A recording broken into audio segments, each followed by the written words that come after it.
Nimaga bizni ko'zimizdan yosh oqmaydi namozlarimizda turganimizda? Hech o'ylab ko'rganmisizlar? Biz ham ana shu sahobalar o'qigan suralarni o'qiyapmiz. Biz ham ular o'qigan namoz o'sha rakatda o'qiyapmiz. Nimaga bizni ko'zimizdan yosh kelmayapti?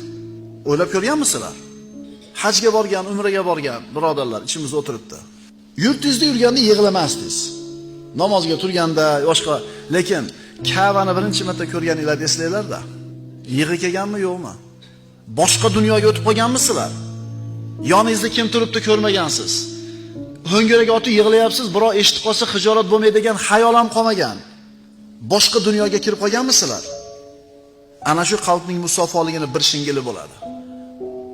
Xohlarmidingiz ana shu holat doim sizda bo'lishini? Qalb musafo bo'lishini xohlarmidingiz? Xohlaysiz. Mana shu tasavvuf ilmi mana shu ihsonni nima ekanligini o'rgatadi.